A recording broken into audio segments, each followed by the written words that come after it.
নমস্কার বন্ধুরা। তো দেখো আজকে আমি চলে এসেছি আমার ঘরের পুজো নিয়ে। আমার ঘরের পুজো বলতে কি বলো তো বন্ধুরা, যেহেতু আমার ঘরে ফটো তোমরা তো দেখেছো অনেকে, মা কালীর ফটো, তো সেই ঠাকুরেরই পুজো আমরা করি। তো এখানে দেখো আমার কিন্তু খিচুড়িটা মানে আমি কড়াইতে কষিয়ে মশলা দিয়ে দিয়েছি ডেকে।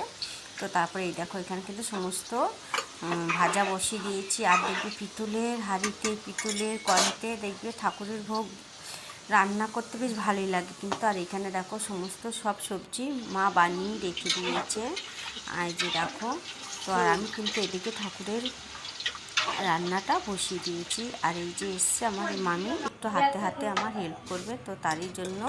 তো এদিকে দেখো পায়েসটা হয়ে গেছে আমার।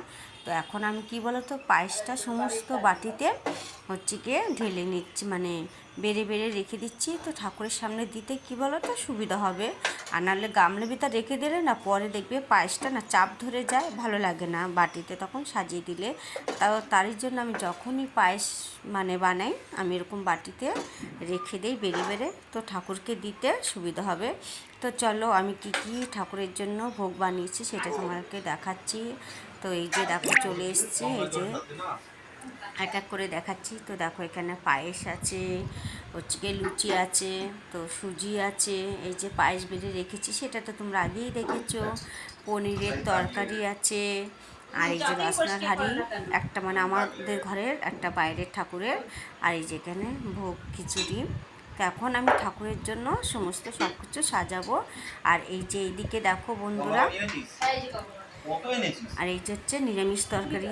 আর দেখবে সব পুজোতে কিন্তু শাক লাগে, জানো তো, তারই জন্য ঠাকুরের জন্য কিন্তু শাক ভাজা হয়েছে। আর এই যে সব রকমের ভাজা এখানে আছে, 7 রকমের ভাজা আছে।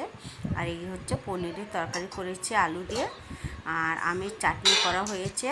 তো এখানে সমস্ত সব কিছু রাখা হয়েছে। আর এইদিকে দেখো মাকে আমার বর কিন্তু বেশ সুন্দর করে দেখো সাজিয়ে নিয়েছে। তো ঘট আমাদের ব্রাহ্মণ এসে পাতবে, আর এই ঘট মানে পাতার জন্যে কিন্তু আমাদের ব্রাহ্মণ দিয়ে আমাদের পুজো করাই, কারণ যেহেতু যখন ঘরটা পেতেছিলাম ব্রাহ্মণ দিয়ে, তারই জন্য।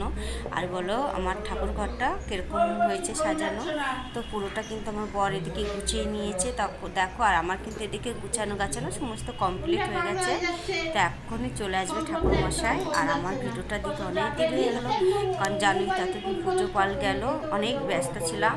তো এডিট করার অসুবিধা হচ্ছিলো বলে আমি এডিট করতে পারিনি, বলে পুজোটা দিতে বন্ধুরা দেরি হয়ে গেল।